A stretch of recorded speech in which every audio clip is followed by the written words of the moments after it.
India में कहता है ना कि यू इधर बिकम इंजीनियर, डॉक्टर या फिर लॉयर बनते हैं आप, उसके अलावा आप कुछ नहीं बनते हैं। सो मेरा भी यही था, बट मेरा ऑलवेज पैशन था पब्लिक स्पीकिंग के लिए। तो 8 साल से अब अभी ऑफिशियली जो है वो मैं कर रहा हूँ, एंड थैंक्स टू यू मैं अगेन कहना चाहूँगा, बिकॉज ये जो रेफरेंस पॉइंट नहीं आया होता कि आपका जो पहली बार वर्कशॉप देखा, तो शायद मैं वो शुरू नहीं कर पाता।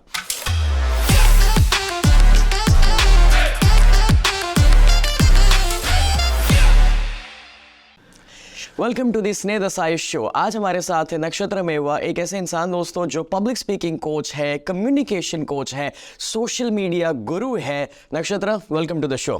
Thank you so much sir, thank you thank you.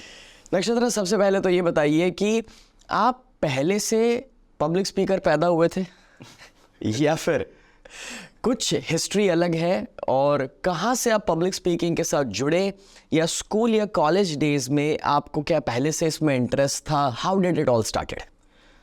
सो वो कहते हैं ना कि आपका पैशन जो हो वो आपको फॉलो करना चाहिए, बट मैं ऐसा मानता हूँ पैशन भी हमारा तभी आता है जब हमने वो चीज़ देखी हो। सो इंडिया में लोग बोलते हैं कि मुझे क्रिकेटर बनना है, मुझे शाहरुख खान की तरह एक्टर बनना है।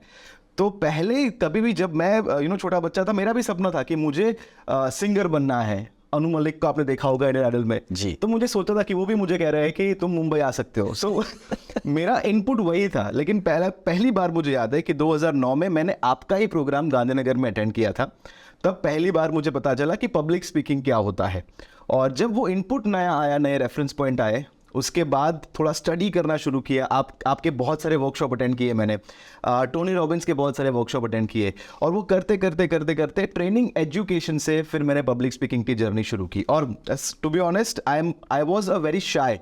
मतलब कि स्टेज के ऊपर अगर कोई फंक्शन है फैमिली में, रिसेप्शन में फ़ोटो खिंचवाने के लिए जाता है, तो मैं कोने में खड़े रहता, वो स्टार्टर वो सूप पी रहा हूँ कि मेरे फादर मुझे देख ना ले, कि मुझे ऊपर जाना ना पड़े। और घर पे भी कोई आता तो मैं अपने रूम पे ही बोल देता कि मेरे को बुलाना मत, मैं बाहर नहीं आने वाला था। I was that shy, because कहीं ना कहीं वो इंटरनल होता है हमारा। पब्लिक स्पीकिंग लोग कहते हैं स्किल है, बट इट्स ऑल्सो कि आप अपने आप को कितना समझते हैं, कितना जानते हैं और कितना स्वीकारते हैं।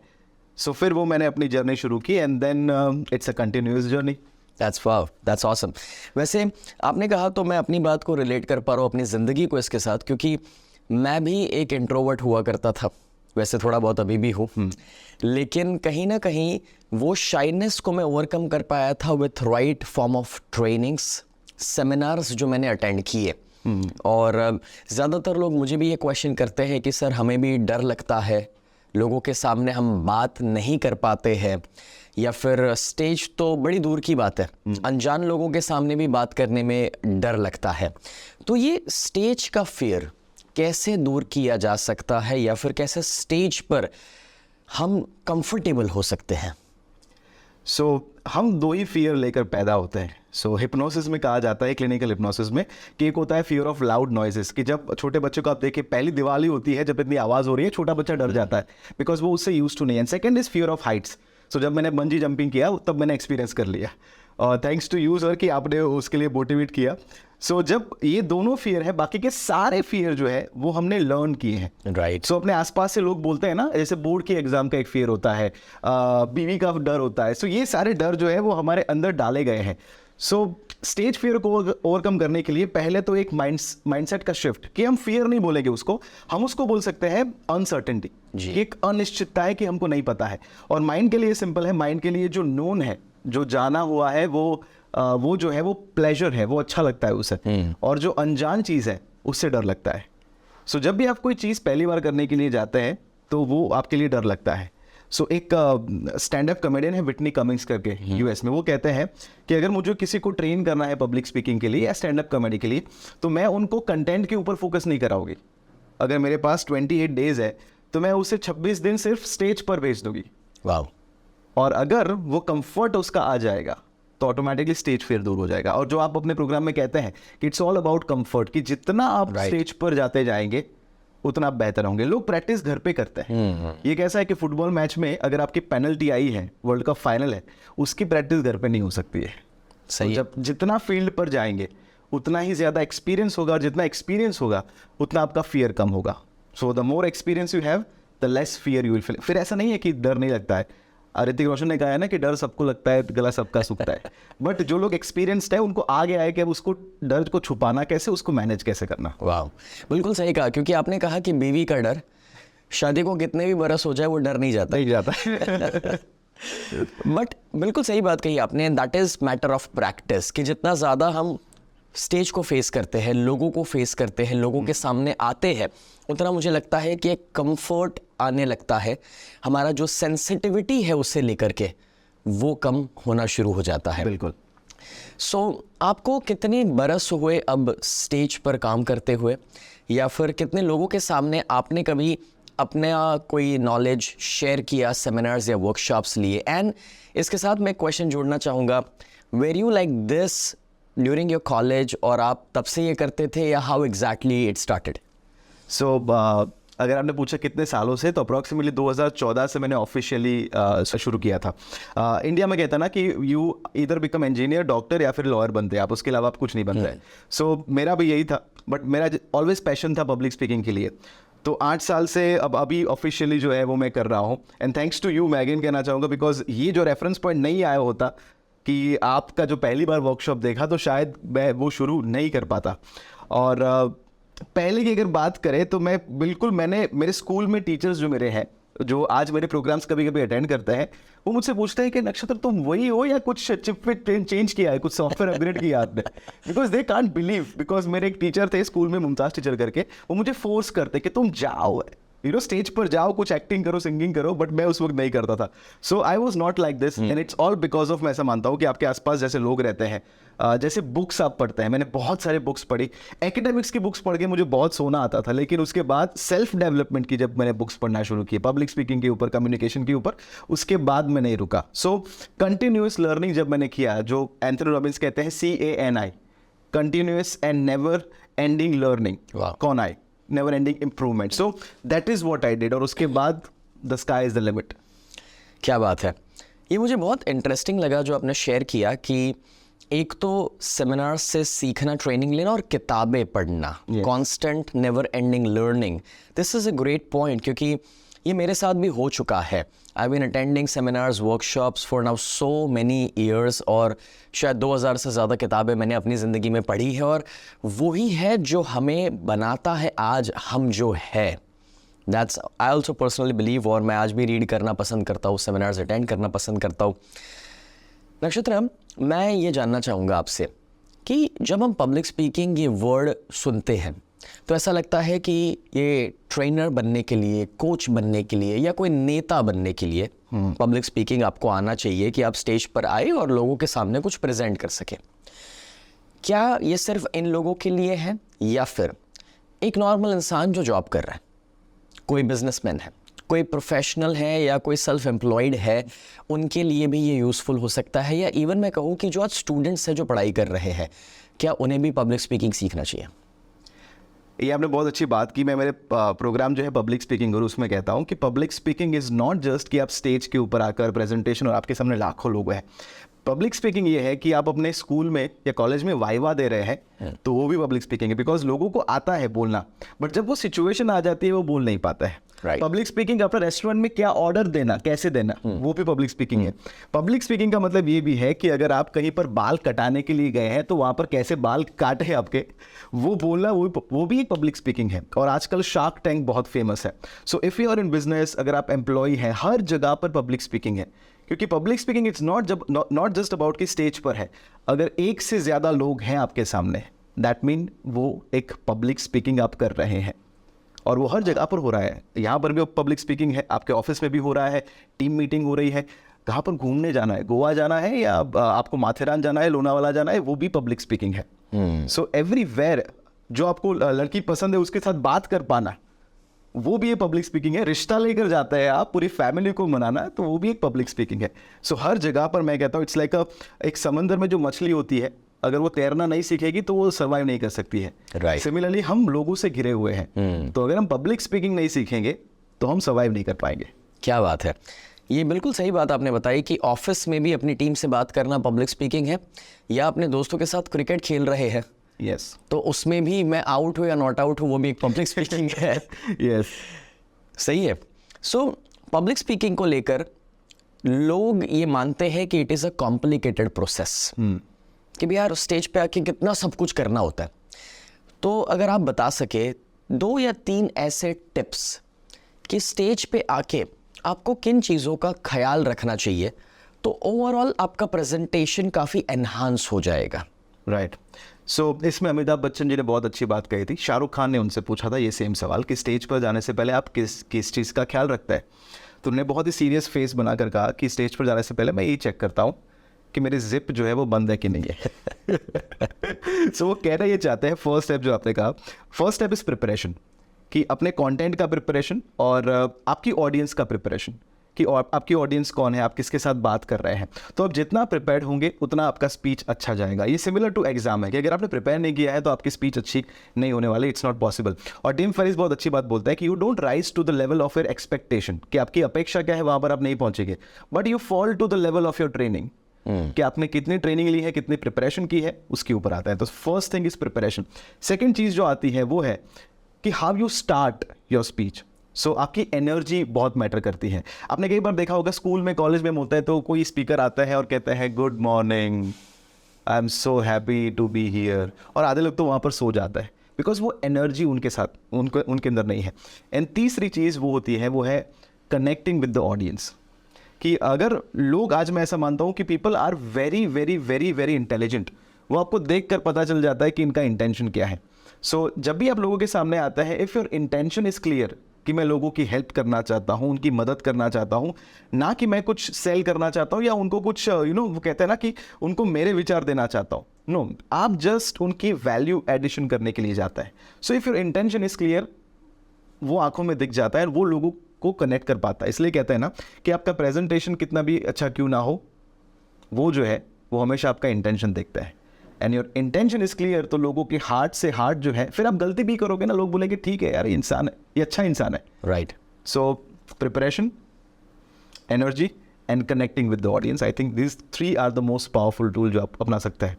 सुपर्ब, आपने 3 ऐसी चीज़ें बता दी है, मुझे लगता है कि that can be really powerful for people, अगर उसे सही तरीके से लोग समझ करके यूज़ करें। बिकॉज आई रिमेंबर मैं 9 साल की उम्र पर स्टेज पर पहली बार आया था, और 150 लोगों के सामने जब पहली बार मुझे स्पीच देना हुआ था, तो उससे पहले शायद मैं स्पीचेस देता था, बट मैं भी जब एक्चुअल स्टेज पर आया, माइक हाथ में आया, तो डर गया था, घबरा गया था, और 5 मिनट के अंदर मैं डर करके स्टेज छोड़ दिया।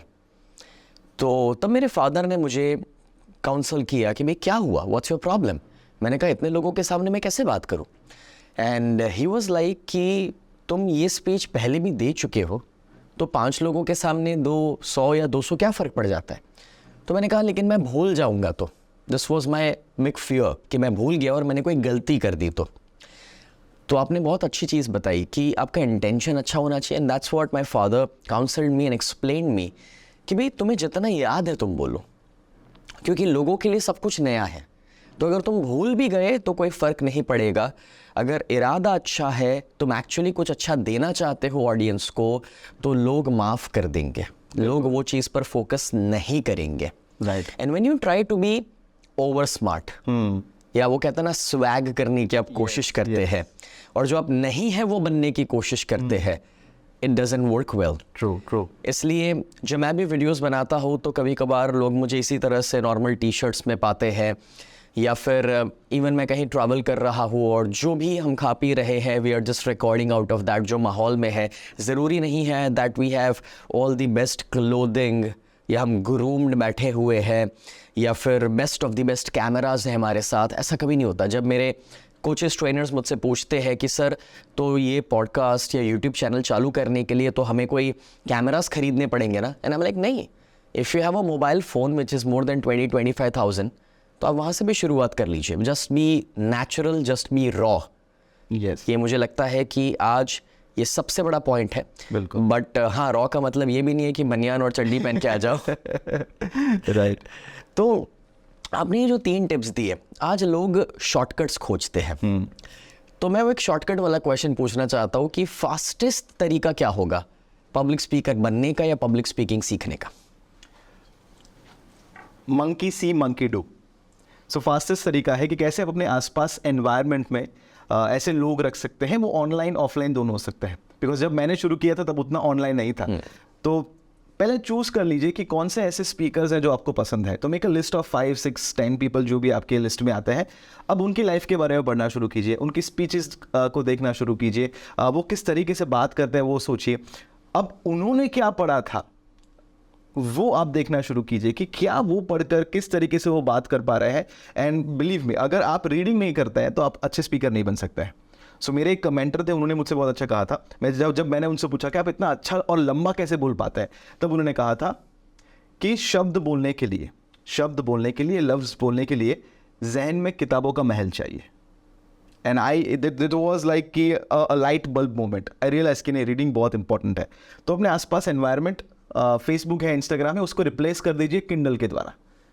यूट्यूब के ऊपर जो नॉर्मल वीडियोस देखते हैं, सीरीज देखते हैं, उसको रिप्लेस कर दीजिए पब्लिक स्पीकिंग के द्वारा, टेक टॉक के द्वारा, जोश टॉक के द्वारा। जितना आप ज़्यादा उस प्रोसेस में इन्वॉल्व होंगे, उसी से आप फटाफट से सीख पाएंगे। और अपने आसपास फिजिकली भी ऐसे प्रोग्राम्स अटेंड कीजिए। स्टैंड अप कॉमेडी होती है, ओपन माइक होता है, सिंगर परफॉर्मेंस करते हैं, सेमिनार्स होते हैं ऐसे सेल्फ डेवलपमेंट के। जितना आप उस माहौल में रहेंगे उतना ही आप ज़्यादा ग्रो कर सकते हैं। सही है, बिल्कुल सही है, क्योंकि जो इनपुट होता है मुझे लगता है वही आउटपुट होता है। Exactly. और इसलिए अगर हमारे इनपुट्स अच्छे नहीं हैं तो आउटपुट भी नहीं होने वाला है। और अगर इनपुट ही वेब सीरीज़ के होंगे, इनपुट अगर मूवीज़ के होंगे, तो शायद हम वो आउटपुट बेहतर प्रोड्यूस कर पाएंगे। बट मुझे नहीं लगता कि जब नॉलेज की बात आती है, वैल्यू एडिंग की बात आती है, या फिर लोगों के सामने कॉन्फिडेंटली बात करने की बात आ रही है, तो शायद हमें अगर वो इनपुट्स नहीं है तो वो आउटपुट्स भी नहीं आने वाले हैं। एंड दैट इज़ वेयर मैंने ऑब्जर्व किया है कि लोगों को इवन वोकेबलरी का भी चैलेंज आ जाता है। yes. जैसे कि मैं एक गुजराती हूँ, and when I started speaking in Hindi for the very first time, तो मेरा हिंदी इतना ख़राब था। मुझे याद है गुजरात से बाहर निकल करके पहली बार मुझे मुंबई जाके बोलना था, एंड मेरा हिंदी इतना ख़राब था, जब मैं कुछ ऐसी बातें करता था कि बस अभी अभी मैं कोगड़ा करके आया या तूने इतना गरम दिया कि मैं दाज गया। तो जहाँ पर भी मुझे हिंदी वर्ड्स नहीं मिलते थे मैं गुजराती वर्ड डाल देता था। लेकिन मैंने हिंदी को उसके बाद सुनना शुरू किया, राइट। और वो इनपुट्स मैंने अपने बेहतर किए। जो अच्छे स्पीकर्स थे, जो अच्छा हिंदी बोलते थे, मैंने उनको सुनना शुरू किया।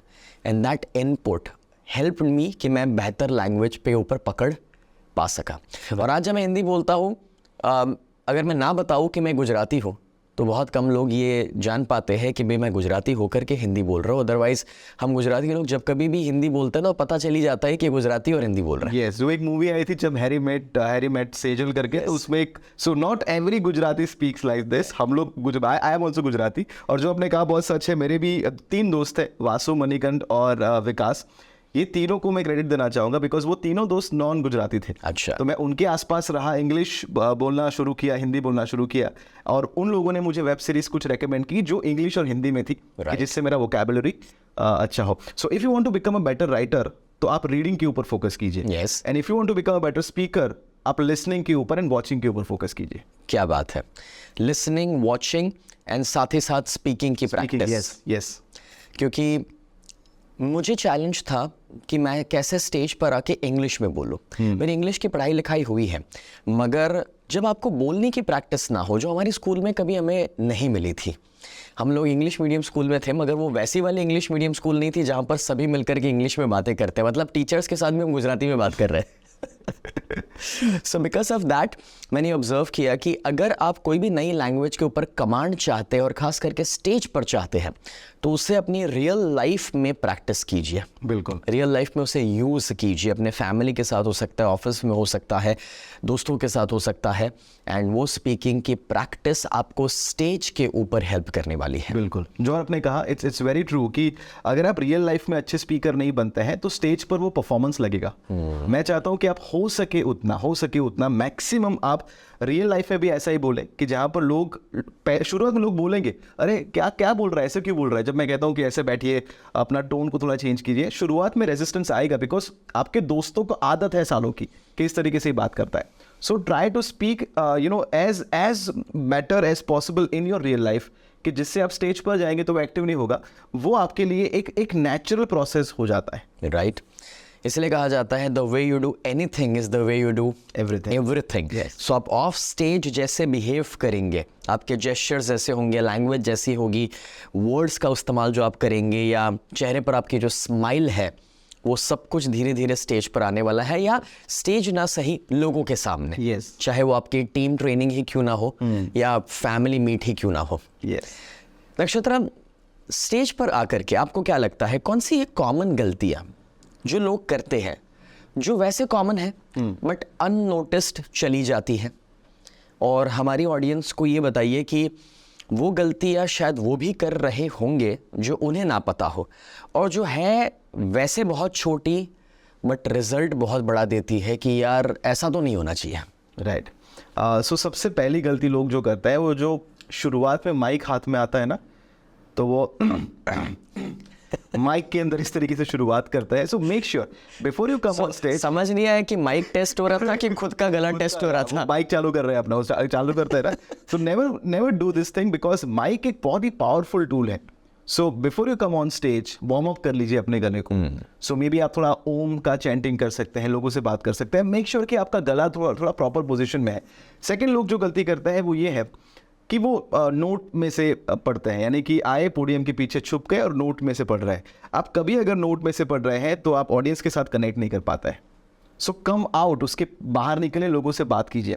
एंड तीसरी गलती जो लोग मैंने करते देखा, जो शुरुआत में होती है, जिसे कहते हैं डिस्ट्रैक्टिंग मैनरिज्म, कि आपको नहीं पता है लेकिन जब आप नर्वस होते हैं ना, आप अपने पैंट को ठीक करते हैं, यहाँ पर ठीक करता है, बालों को ठीक करता है। So this is all distract लोगों को हो रहा है, और जितना आप डिस्ट्रैक्ट करेंगे आपका मैसेज जो है वो कहीं ना कहीं छूट जाता है। हाँ, और एक लास्ट एक ऐड करना चाहूँगा उसमें, लोग जल्दी अपनी स्पीच को ख़त्म नहीं करता है, या तो बहुत जल्दी ख़त्म कर देता है। सो मेक श्योर ऑलवेज कि आपके पास जो टाइम दिया गया है उसके या तो वहाँ पर ख़त्म करें, या उससे 1-2 मिनट ज़्यादा, यानी ऑडियंस थक नहीं जानी चाहिए। Yes. हमने कई बार ऐसी मूवीज़ देखी है जो बहुत अच्छी होती है, पर हम बाहर आकर कहते हैं यार अच्छी थी लेकिन थोड़ी लंबी थी।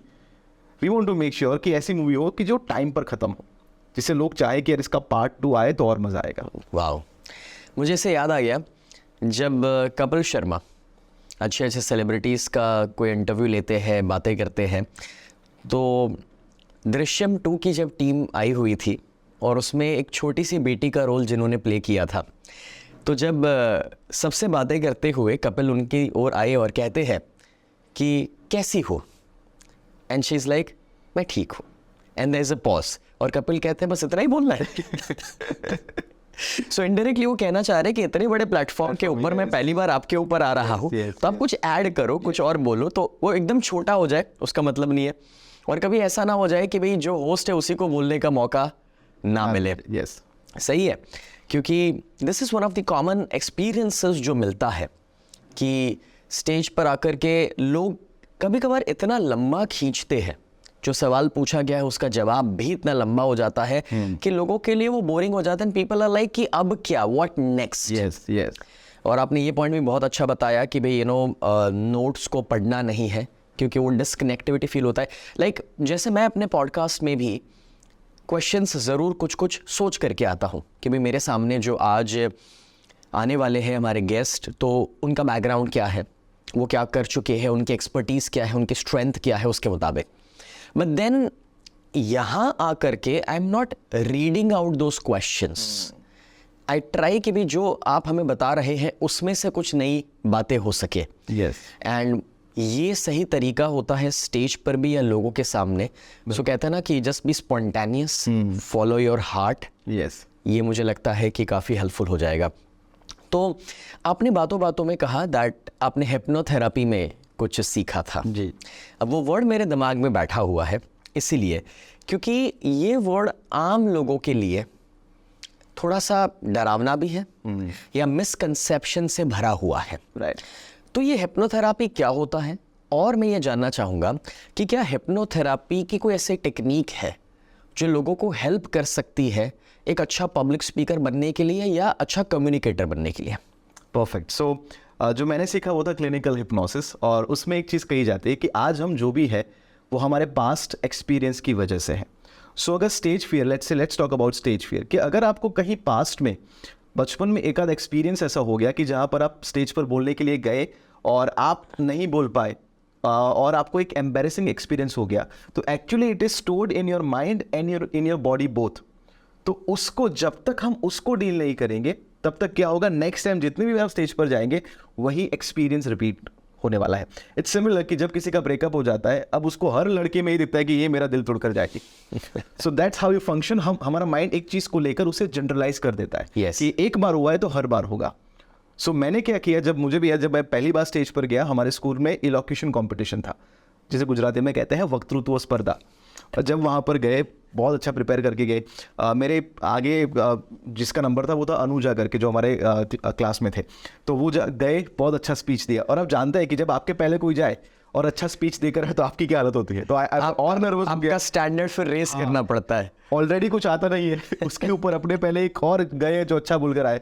तो जब मैं स्टेज पर गया, मुझे याद है बहुत सारे लोग हैं मेरे सामने और पूरा ब्लैंक हो गया, माइंड कुछ नहीं दिख रहा, मेरे हाथ में से पसीना निकल रहा है, मुंह जो है वो ड्राई हो गया, और जस्ट मैं थैंक यू बोलकर वहाँ से निकल गया। ये तो ऐसी बात कर दी आपने कि जब माइक दिया जाता है ना कि 2 शब्द बोलिए, वो 2 ही शब्द बोले मैंने और कुछ नहीं बोला। और जब वो जो स्पीड से भागा हूँ मैं स्टेज से नीचे और छुप गया कोने में, आई वाज लाइक कि अब वापस जिंदगी में कभी नहीं आऊँगा। तो वो एक्सपीरियंस मेरे अंदर था। सो उसको चेंज करने के लिए व्हाट आई डिड वाज कि अगर पास्ट का एक्सपीरियंस चेंज करना है ना, तो अपने माइंड में ये ह्यूमंस के पास कैपेसिटी हो जो एनिमल्स के पास नहीं है। हमारे पास एक फ्री फ्रंटल कॉर्टेक्स है हमारे ब्रेन में, जिससे हम विजुलाइज कर सकते हैं। So what I did was कि वही सेम एक्सपीरियंस को देखा मैंने, आई वाज लाइक कि ये तो ओल्ड एक्सपीरियंस है, दिस इज नॉट मी, ये दिस इज ओल्ड मी। तो मैंने नए एक्सपीरियंस को प्रोजेक्ट करना शुरू किया कि अब मैं जब जा रहा हूँ तब मेरे पास नई ट्रेनिंग है, नए स्किल्स है, नया नॉलेज है, तो अब मैं कैसे उस चीज़ को बोल पा रहा हूँ। And I kept on visualising that. और जितना मैंने विजुलाइज किया उतना मैंने देखा कि मेरी स्पीच अच्छी होने लगी। और मुझे याद है जब मैं 19 या 20 ईयर्स का था, मैं गवर्नमेंट ऑफ गुजरात के IAS ऑफिसर्स, फॉरेस्ट ऑफिसर्स जैसे लोगों को ट्रेनिंग दे रहा था। और इन लोगों को ट्रेनिंग देना, बिलीव मी, वो बहुत मुश्किल है, बिकॉज वो एक सर्टेन लेवल के ऊपर है। तो उस वक्त जब मैंने विजुलाइज किया, उसकी वजह से वो बहुत हेल्प किया और मैं कॉन्फिडेंटली उनके सामने बोल पाया। सो कॉन्फिडेंस एक आता है एविडेंस से, कि अगर आपने पास्ट में कुछ किया है, यू फील कॉन्फिडेंट कि हाँ मैं कर लूँगा। लेकिन जब आपके पास एक्सपीरियंस नहीं है तो आपका कॉन्फिडेंस आपको फ्यूचर के ऊपर से लाना पड़ता है कि हाँ मैं ये कर सकता हूँ, ये होगा। और उसमें आपकी हिप्नोसिस एंड विजुअलाइजेशन जो है वो आपकी बहुत हेल्प करता है। Super, this is a big insight I believe. और जो भी लोग आज हमें इस पॉडकास्ट में सुन रहे हैं, गाइज मुझे ज़रूर कमेंट में ये बताइएगा कि आप क्या सीख रहे हैं, कौन सी चीज़ें हैं जो आपको काम लग रही है। और नक्षत्र, आपने बिफोर द पॉडकास्ट शेयर किया था that you have a great book on public speaking. If you don't mind, क्या हम उसका लिंक नीचे दे सकते हैं वीडियो में, where in everybody can access that book and totally for free, would you like to give them? Yes, so मेरी एक book है पब्लिक स्पीकिंग सीक्रेट्स के ऊपर, जिससे मैंने 7 सीक्रेट शेयर किए हैं। तो ज़रूर जाइएगा, कमेंट में, डिस्क्रिप्शन में, वहाँ पर आपको एक फ्री ई बुक मिल जाएगी। एंड बिकॉज मैं इसलिए ये पब्लिक स्पीकिंग लोगों को सिखाना चाहता हूँ, बिकॉज आई नो कि मेरे जैसे बहुत सारे लोग हैं जिनको बोलना है, जिनके अंदर है, लेकिन वो बोल नहीं पाते। और मैं हमेशा कहता हूँ, जो बोलते हैं उसके बैर बिकते हैं, जो चुप रहते हैं उसके आम धरे की तरह रह जाता है। सो चुप मत रहिए, बोलना शुरू कीजिए, अपने आप को एम्बेरस कीजिए। कभी लोग हंसेंगे, कभी नहीं हंसेंगे, कभी तालियां बजाएंगे, कभी टमाटर मारेंगे, बट बस करते रहिए, बोलते रहिए। वाह। अब एक सवाल यहाँ पर आता है कि एक इंसान जो शुरू कर रहा है, जो शर्माता है, डरता है, और वो अगर अनजान लोगों से बात करना शुरू करना चाहता है, या वो पहली बार स्टेज पर आना चाहता है, तो आज के इस पॉडकास्ट से उसके वो कौन से पहले 3 कदम होंगे जो आप उन्हें कहना चाहेंगे कि आप ये 3 कदम लीजिए तो आपके लिए किसी के साथ बात करना, बात शुरू करना या फिर स्टेज पर आना आसान हो जाएगा? बेसिकली जिसको हम ABC कहते हैं, सम स्टार्टिंग पॉइंट्स। बिकॉज कभी कभार क्या होता है कि एक्सपर्ट्स आते हैं इस चेयर पर, बहुत सारी बातें सिखा के चले जाते हैं, बट स्टिल यू नो, जो लोग उस फियर में हैं उनके लिए स्टार्ट करना ही सबसे मुश्किल होता है। Right. So step number 1 is अपने फिजिक का ख्याल रखिए। ये ऑफ स्टेज की बात है, लेकिन जितना आपका फिजिक, आपका हेल्थ अच्छा होगा, नॉट जस्ट फिजिक, आपके अपीयरेंस के ऊपर ध्यान दीजिए। बिकॉज जब आप शुरुआत करते हैं, लोग आपको नहीं जानते हैं, तो जितना आपका हेल्थ अच्छा होगा, आपका अपीयरेंस अच्छा होगा, आपने अच्छे कपड़े पहने होंगे, आपका फैशन सेंस थोड़ा अच्छा होगा, उससे क्या होगा, एक अथॉरिटी आता है। हम लोग विजुअल लोग हैं, सो before you come on stage, लोग आपको देख कर ही जज कर लेते हैं। अब मार्क जुकरबर्ग जो है वो ग्रे शर्ट पहन सकता है, एक अकेली एक सिंपल सी आप पहन सकते हैं, बट जो लोग शुरुआत करते हैं उनको दिखाना पड़ता है कि भाई I am a public speaker या फिर एटलीस्ट मैं कुछ हूँ. सो पहली चीज़ है अपने कपड़ों का और अपनी हेल्थ का ख्याल रखिए. सेकेंड चीज़, आपका स्टार्ट जो है मैं कहता हूँ एकदम कंप्लीटली प्रिपेयर्ड होना चाहिए, क्योंकि शुरुआत में हमें नर्वसनेस रहती है, और अगर शुरुआत में कुछ आपने उल्टा सीधा बोल दिया तो अगर शुरुआत खराब हो जाती है तो पूरी स्पीच हमारी खराब हो जाती है. सो डू यू सजेस्ट कि ये स्टार्ट स्टेज पर तो होना चाहिए प्रिपेयर्ड, बट मानो कि कोई अनजान इंसान को अप्रोच करने जा रहे हैं, या मे बी इवन वो एक डेट हो सकती है या इंटरव्यू भी हो सकता है, देन डू यू थिंक कि वो भी प्रिपेयर्ड होना चाहिए? बिल्कुल, आपका इंट्रोडक्शन प्रिपेयर्ड होना चाहिए. जैसे BNI में होता है 30 सेकंड्स का प्रिपेयर इंट्रोडक्शन, तो वो प्रिपेयर्ड होना चाहिए, लेकिन हर बार आप उसमें कुछ नया ऐड कर सकते हैं. प्रिपरेशन ना एक वो हैंडल की तरह है कि उसके आप पकड़ सकते हैं. अगर गिर गए ना तो वो जो प्रिपेयर किया है उसको पकड़ लो, तो आपके लिए बात जो है वो वापस शुरू हो जाती है. सो ऑलवेज आपका इंट्रोडक्शन स्टैंडर्डाइज होना चाहिए, उसमें ज़्यादा कुछ चेंज मत कीजिए. एंड थर्ड चीज़ जो मैं कहता हूँ वो है focus on the audience and ask questions. ये 1-to-1 में भी है, और ये अगर आप लाइव ऑडियंस के सामने है तो भी है. जितना आप ऑडियंस के ऊपर फोकस करेंगे, वो एक हो या हज़ार हो, उतना आपके अंदर से एक एम्पैथी बाहर निकलता है, जिससे लोगों को पता चलेगा कि यार सिर्फ अपनी बात नहीं कर रहा है. सो अगर आपकी स्पीच में आई बहुत आता है, मैं ये हूँ, मैंने वो किया है, मैंने ये किया है, तो लोग आप में इंटरेस्टेड नहीं होंगे. लेकिन अगर आपकी स्पीच में आप आता है, यू आता है, दैट शोज़ कि आप उनमें इंटरेस्टेड हैं. तो स्टेज पर है, एक 1-to-1 है, लोगों से सवाल पूछिए, उनके साथ कम्युनिकेट कीजिए, और ये करेंगे. और वो ये मैंने कहीं पर पढ़ा था कि your audience doesn't care what you know until they know that you care. अगर उनको पता चल गया कि आप उनकी केयर करते हैं तो वो आपका सुनना शुरू करेंगे. सो इसका मतलब ये हुआ कि एक अनजान इंसान से भी मिलते हैं तो रेदर देन शेयरिंग कि मैं ये हूँ, मैं वो करता हूँ, मैं इस गांव से हूँ, मेरे इतने भाई बहन हैं, मैं ये पढ़ लिख चुका हूँ, अपने बारे में पूरी राम कथा करने से बेहतर है कि ज़रूर अपने बारे में बताए, बट उससे बढ़कर के सामने वाले के बारे में जानने की कोशिश करे कि भाई आप कहाँ से हैं, आप यहाँ पर क्यों आए हैं, आपके फैमिली में कौन है, या फिर व्हाट इज़ योर वाई और पर्पस कि जिस कारण से आप यहाँ पर आए हैं. एंड शायद उनके बारे में जान करके हमें ये भी पता चलता है कि क्या वो इंसान हमारे लिए सही है, चाहे हम उन्हें दोस्त बनाना चाहते हैं या इवन हमारे साथ काम में जोड़ना चाहते हैं. बिकॉज विदाउट आस्किंग क्वेश्चंस मुझे नहीं लगता कि हम सामने वाले को कभी समझ पाएंगे, और किसी को समझे बिना शायद हमें कॉन्फिडेंस भी नहीं आता है एक अनजान इंसान के सामने बात करने का. आई पर्सनली फील कि जितना हम सामने वाले के बारे में जानते हैं ना, उतना में ये रियलाइज़ होता है कि यार ये अलग नहीं है, ये मेरे जैसा ही है. एंड दैट इज़ वेयर वो जो फियर है स्ट्रेंजर का वो टूट जाता है. Because everybody is comfortable with their family and friends. अनजानों के सामने हम कंफर्टेबल नहीं है. और अगर वो आदमी को अनजान नहीं रखना है, then ask questions and know about the person. Perfect. Everyone is a stranger in the beginning, लेकिन अगर आप उनसे सवाल पूछते हैं एंड अज्यूम कर लो कि वो दोस्ती है, ये फ्रेम भी अगर आप लेकर जाते हैं तो बहुत आपका काम आसान हो जाता है. हम लोग विजुलाइज ये करते हैं कि लोग तालियां नहीं बजाएंगे, बात नहीं करेंगे, बट इफ यू विजुलाइज कि नहीं वो दोस्त लोग ही है, तो आपकी स्पीच बहुत अच्छी होने वाली है. बिल्कुल सही. नक्षत्र, आपका इसके ऊपर पब्लिक स्पीकिंग खास करके अगर किसी को सीखना है तो इज देयर अ कोर्स या कोई ट्रेनिंग प्रोग्राम जो आप लेते हैं? मैं इसलिए पूछ रहा हूँ क्योंकि किताब से तो लोगों को काफ़ी सारी चीज़ें जानने को मिलेगी, बट एक ऐसी बात है that public speaking is kind of a muscle memory. This is what I feel. Yes. क्योंकि अब मुझे स्टेज पर 26 साल हो चुके हैं, एंड ये ऐसी बात है कि आप स्विमिंग है ना, किताब पढ़ के मे बी आइडियाज़ ले सकते हैं, बट सीखना है तो पानी में उतरना पड़ेगा. बिल्कुल. हाथ पैर हिलाने पड़ेंगे. You can not learn driving by reading a book. उसके लिए ड्राइविंग सीट पर बैठना पड़ता है, और जिसको आता है उसके साथ बैठना पड़ता है. बिल्कुल. So do you have a training program कि जहाँ पर हमारी ऑडियंस घर बैठ करके पब्लिक स्पीकिंग सीख सकती है, प्रैक्टिस कर सकती है, और इस सब्जेक्ट की गहराई में उतर करके अपना कॉन्फिडेंस बढ़ा के they can create more better results in their practical life by becoming a great communicator and a public speaker? Yes. So हमारा एक कोर्स है पब्लिक स्पीकिंग मास्टरी, जो लाइव गुरुकुल के ऊपर ही अवेलेबल है. It's more than 10 hours of content. 10 hours, that's comprehensive. उसमें सिर्फ 1.5 घंटे तो मैंने बात की है स्टेज फियर के ऊपर. सो स्टेज फियर को कैसे दूर करना, कंटेंट को प्रिपेयर कैसे करना, अपनी पर्सनालिटी को कैसे पहचानना, उसके बाद स्टोरी टेलिंग कैसे कहना, जो यहाँ पर हम लोग कर रहे हैं. It's a story telling process. That is very important. Every great speaker is a great story teller. और अगर आप हर जगह पर हमारे आसपास देखें वो कहानियाँ हैं, तो वो कहानियाँ कैसे बताना जिससे लोग आपकी बात के साथ सुने। कुछ बॉडी लैंग्वेज सीक्रेट्स है, वॉइस टोन सीक्रेट्स है कि कैसे आप कॉन्फिडेंटली लोगों के साथ बात कर पाए, अथॉरिटी जनरेट कर पाए। सो कुछ वॉइस सीक्रेट्स है, जेस्चर्स आपके कैसे होने चाहिए, एक छोटा सा जेस्चर भी जो आपका होता है वो बहुत कुछ कम्युनिकेट करता है। So it's a very comprehensive course. और अगर मैं ऐसा मानता हूँ आपने ये कोर्स अटेंड कर लिया, तो ये कोर्स अभी तक बहुत सारे लोगों ने अटेंड किया है, बिजनेसमैन हो, लॉयर्स हो, सोशल मीडिया इन्फ्लुएंसर्स है, इवन हाउसवाइफ्स ने अटेंड किए हैं।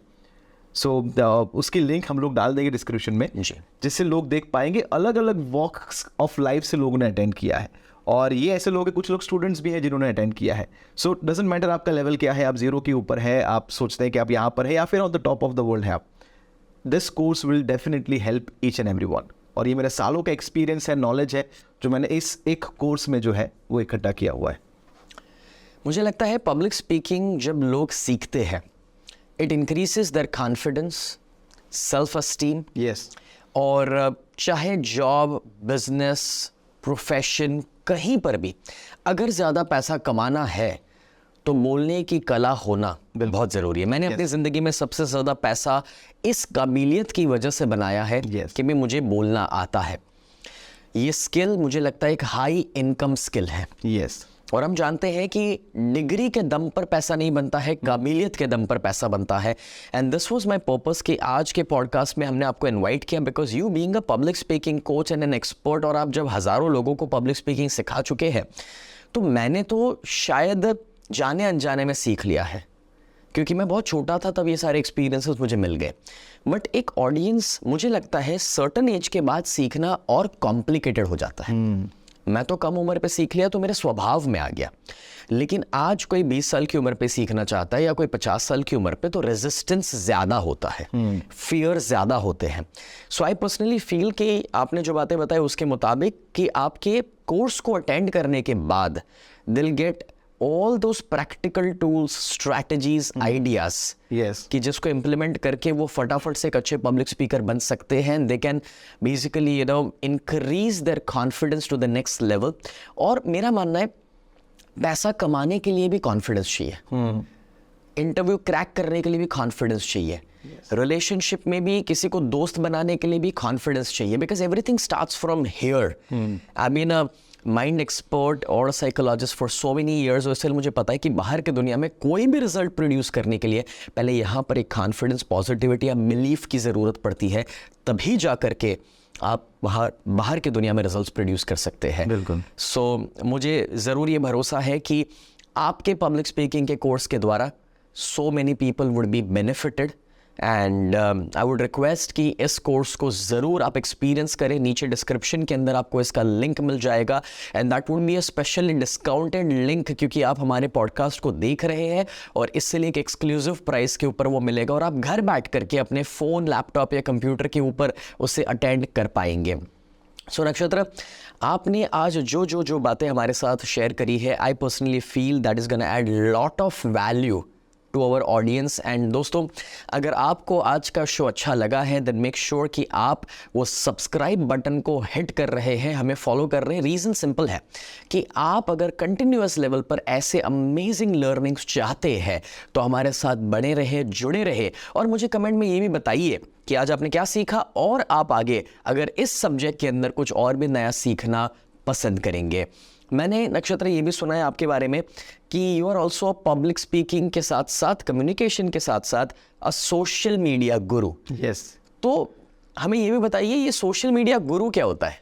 क्योंकि गुरु वर्ड हमने अभी तक आध्यात्मिकता में जनरली सुना हुआ है, स्पिरिचुअलिटी के अंदर, तो ये वर्ड कहाँ से आपको मिल गया? सो वो कहते हैं ना कि ये हमारे पार्टिसिपेंट ऑडियंस ने ही हमें वो नाम देना शुरू कर दिया, बिकॉज मैंने काफ़ी सारे लोगों को हेल्प की है, जो कोचेज़ हैं, ट्रेनर्स हैं, बिजनेसमैन हैं, कि जिनको सोशल मीडिया नहीं पता है। कुछ ऐसे लोग हैं जो मेरी मदर की एज के हैं, कि जिन्होंने कभी इंस्टाग्राम पे अकाउंट नहीं बनाया है, और वो कोच बनकर इंस्टाग्राम के ऊपर रील्स शेयर कर रहे हैं। वाह, ये ज़रूर सिखाइए, क्योंकि है ना, मुझे याद है मेरे मम्मी जब नई रेसिपीज़ चाहते थे तो वो YouTube पहली बार जब यूज़ करना शुरू किया ना, तो मुझे परेशान कर दिया था उन्होंने। एंड इट्स गुड कि आप कुछ ऐसा सिखा रहे हैं जो हमारे मम्मी की उम्र के लोग भी सीख पा रहे हैं, खास करके सोशल मीडिया को लेकर। Yes. और सोशल मीडिया एक ऐसी जगह है जहाँ पर हम कभी कभी कंप्लेन करते हैं ना कि यार बहुत बेकार इन्फ्लुएंसर्स हैं, बहुत खराब लोग काम कर रहे हैं, नेगेटिव है, ये है वो है, सिर्फ ये काचा बादाम और ये सब करते रहता है। सो मैं उन सब से यही कहना चाहता हूँ कि हम उनकी आवाज़ को दबा नहीं सकते, उनकी आवाज़ को कम नहीं कर सकते हैं। What we can do is कि हमारे पास जो एजुकेशन है, हमारे पास जो नॉलेज है, अगर उसको हम सही तरीके से प्रेजेंट करेंगे तो मैं मानता हूँ कि अगर आपने पब्लिक स्पीकिंग सीख लिया और उसको अपने सोशल मीडिया के ऊपर डाल दिया तो वो आपका जो एफर्ट है वो सब कुछ एम्पलीफाई हो जाता है। वाह। सो दोस्तों, अगर आपको लगता है कि आप भी कुछ और सीखना चाहेंगे नक्षत्र से सोशल मीडिया को लेकर के, तो उन्हें ज़रूर फॉलो कीजिएगा। उनके सोशल मीडिया के हैंडल्स में डिस्क्रिप्शन में डाल देता हूँ। और अगर आप सोशल मीडिया के ऊपर एक और पॉडकास्ट हमसे चाहेंगे नक्षत्र के साथ, तो हमें ज़रूर बताइए। थैंक यू सो मच और मिलते हैं अगले शो में।